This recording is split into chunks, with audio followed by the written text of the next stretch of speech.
41 വർഷം മുന്നേ വിറ്റുപോയൊരു വാഹനം. പിതാവിന് ഏറെ ഇഷ്ടമായിരുന്ന ആ വാഹനം 4 പതിറ്റാണ്ടിനിപ്പുറം വീട്ടുമുറ്റത്ത് എത്തിച്ചിരിക്കുകയാണ് പാലക്കാട് ഒറ്റപ്പാലം സ്വദേശി സായി കിരൺ. തിരികെ എത്തിയ ആ റോയൽ എൻഫീൽഡിന്റെ കഥയിലേക്ക്.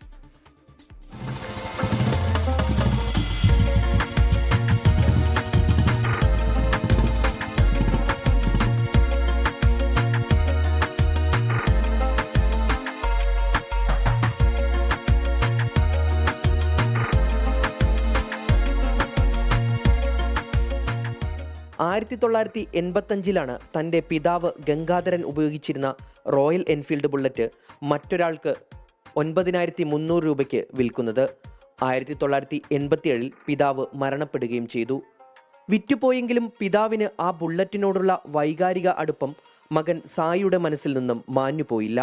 അച്ഛൻ്റെ മരണശേഷവും ആ വാഹനം തേടിയുള്ള സായിയുടെ യാത്ര തുടർന്നു. പക്ഷേ വാഹനം കണ്ടെത്താനായില്ല. പിന്നീട് പാതി വഴിയിൽ ആ വാഹനം തിരികെ പിടിക്കുക എന്ന സ്വപ്നം ഉപേക്ഷിച്ചു. എന്നാൽ ഇന്ന് പാലപ്പുറം പത്തൂർ വളപ്പിൽ വീട്ടുമുറ്റത്ത് പഴയ പ്രതാപത്തോടെ ആ വണ്ടി തിരികെ എത്തി.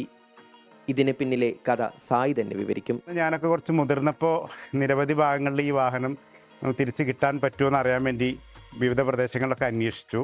ഈ അടുത്ത കാലത്താണ് ഈ നമ്പർ പഴയ ഫോട്ടോ വെച്ചിട്ട് എൻ്റെ സഹോദരൻ്റെ മകൻ അശ്വിൻ സായി ഈ നമ്പർ വെച്ച് സെർച്ച് ചെയ്തപ്പോൾ ഈ വാഹനം കണ്ണൂർ കാപ്പാട് എന്ന സ്ഥലത്ത് ഒരു അമൽദേവിൻ്റെ അഡ്രസ്സിൽ കാണാൻ കഴിഞ്ഞത്.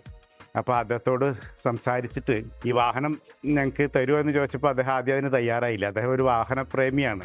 ഈ വാഹനത്തെക്കുറിച്ച് ധരിപ്പിച്ചപ്പോൾ അദ്ദേഹത്തിൻ്റെ ഫാമിലി അടക്കം പറഞ്ഞു, ഇനി ഒന്നും പറയാനില്ല, നിങ്ങൾ കൊണ്ടുപോകൂ എന്ന് പറഞ്ഞു. ഈ അടുത്തിടെ കുടുംബാംഗങ്ങൾക്കൊപ്പം ആ ബുള്ളറ്റിന്റെ അരികിൽ നിൽക്കുന്ന പഴയൊരു ഫോട്ടോ ശ്രദ്ധയിൽപ്പെട്ടതാണ് വണ്ടി കണ്ടെത്താനുള്ള ശ്രമങ്ങൾക്ക് വീണ്ടും ഊർജം പകർന്നത്. തിരച്ചിലിന് സഹായിയായി സഹോദരപുത്രൻ അശ്വിൻ സായും ഒപ്പം കൂടി. RTO ഓഫീസുകൾ കേന്ദ്രീകരിച്ച് അശ്വിൻ നടത്തിയ അന്വേഷണത്തിനൊടുവിൽ വണ്ടി ഇപ്പോൾ കണ്ണൂർ കാപ്പാട് സ്വദേശിയായ അമലിന്റെ കൈവശമാണെന്ന് തിരിച്ചറിഞ്ഞു. സമൂഹ മാധ്യമങ്ങളിലൂടെ അമലിനെ കണ്ടെത്തി സായി കിരൺ തന്റെ ആഗ്രഹം അറിയിച്ചപ്പോൾ അച്ഛനോടുള്ള ആ വൈകാരികമായ അടുപ്പം മനസ്സിലാക്കിയ അമൽ സന്തോഷത്തോടെ വണ്ടി വിട്ടു നൽകുവാൻ സമ്മതിക്കുകയായിരുന്നു. പഴയ ബുള്ളറ്റിലെ പുതിയ ഭാഗങ്ങളെല്ലാം മാറ്റി പഴയ രൂപത്തിലേക്ക് വാഹനം കൂടുതൽ കരുത്തോടെ ഇറക്കിയിരിക്കുകയാണ് സായി കിരൺ ഇപ്പോൾ. 41 വർഷത്തിന് ശേഷം അച്ഛന്റെ ഓർമ്മകൾ ഇരമ്പുന്ന ആ ശബ്ദം വീണ്ടും കേൾക്കുന്നതിന്റെ സന്തോഷത്തിലാണ് പത്തൂർ വളപ്പിൽ കുടുംബം. 24 പാലക്കാട്. ലോകത്തെവിടെയായാലും ഏത് സമയത്തും 24 വാർത്തകളും ഓഗ്മെന്റഡ് റിയാലിറ്റി പാക്കേജുകളും എക്സ്പ്ലെയിനറുകളും വിശദമായി കാണാൻ ഞങ്ങളുടെ YouTube ചാനൽ നിങ്ങൾക്ക് സബ്സ്ക്രൈബ് ചെയ്യാം.